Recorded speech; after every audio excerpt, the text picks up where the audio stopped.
Well, now look at children's programmes coming up this afternoon on BBC One.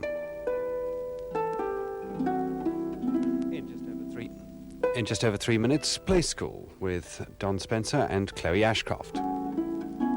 At 4:20, a doctor tells Yogi Bear that he's suffering from picnic-itis and suggests that Yogi should go on a strict diet. Belinda and Bellament by E. Nesbitt is today's Jackanory story, and Timothy Davis will be beginning that at 4:25. Then at 4:40 there's a cartoon version of The White Seal, the classic story by Rudyard Kipling about a young seal who spends 5 years searching for a safe place away from the danger of hunters. Highlights from Blue Peter over the past year will be shown at 5:05 in their review of the year, and included will be Simon's ride on the Death Slide from Tower Bridge, Christopher's experience on water skis, and Leslie's cuddle with Frankenstein's monster. Blue Peter's review of the year is at 5:05 this afternoon. And until the first of those programmes, here's some music.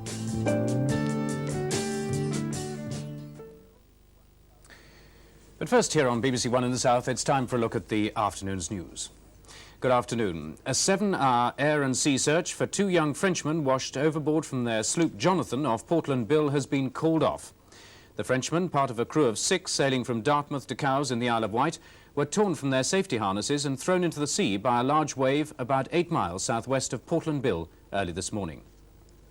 Reading police have launched a major arson investigation into fires which badly damaged 2 buildings in the town early this morning. The first fire in a 4-storey building owned by a shop-fitting firm, Church & Company in South Street, caused more than £100,000 worth of damage. The second fire broke out about half an hour after the first one, only a few minutes' walk away at the Gospel Hall at Mount Pleasant. Police say it's possible that they're linked. Bournemouth's youngest councillor, 28-year-old Mrs. Sheila Meredith, says she's been sacked from her job as a top secretary because of her council work. Mrs. Meredith claims the chief executive of Bournemouth's Wilkins Bakery, Mr. George Strong, told her he never knew where she was because of her council work. She was given no alternative but to hand in her notice. Mr. Strong today denied Mrs. Meredith had been pressured into giving notice.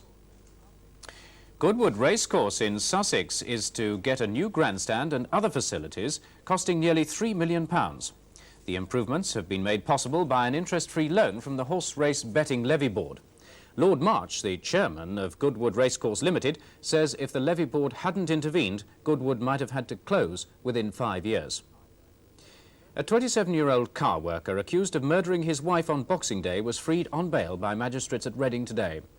Gordon Phillips of Hare near Reading was charged with murdering his 24-year-old wife Eileen. He was remanded for 6 weeks on a surety of £500 bail on condition he lives with relatives at Maidenhead.